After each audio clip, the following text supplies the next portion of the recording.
Aujourd'hui, la protection des plantes est en pleine transformation. Par contre, ce qui ne change pas, c'est l'importance que l'on porte à un certain nombre de critères comme celui de la santé. Aujourd'hui, la santé est évaluée par des équipes de toxicologues dans les sociétés avant la mise en marché de toute nouvelle solution.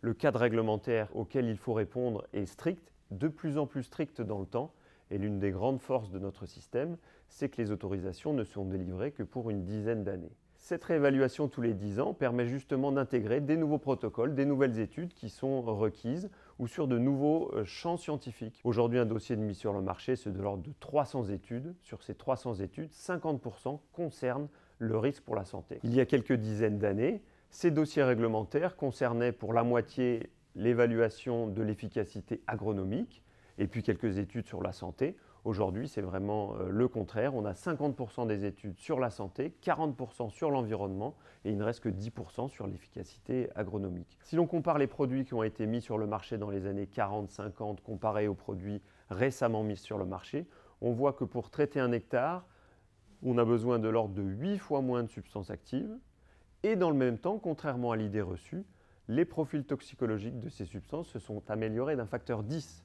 On a donc besoin de moins de produits et ils sont beaucoup plus sécurisés que ceux des années précédentes. On a donc un cadre réglementaire sécurisé qui permet tous les 10 ans de réévaluer et de faire en sorte que les produits qui sont sur le marché sont réellement protecteurs vis-à-vis des risques pour la santé, consommateurs et agriculteurs.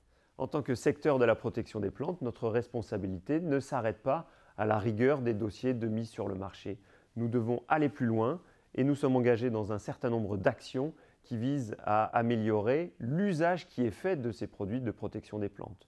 Je peux citer par exemple tout le travail récent qui a été fait sur de nouvelles gammes d'équipements de protection individuelle, beaucoup plus confortables avec des coupes adaptées aux métiers des agriculteurs et des agricultrices, mais également le développement d'autres outils techniques comme par exemple les systèmes de transfert fermé qui permettent de clipser les produits concentrés et donc au moment où ils sont le plus dangereux directement sur les pulvérisateurs pour éviter tout contact avec les agriculteurs. Du laboratoire au champ, les niveaux de sécurité ne cessent de progresser au rythme des connaissances scientifiques et notre responsabilité est d'accompagner ces évolutions avant, pendant et après la mise sur le marché.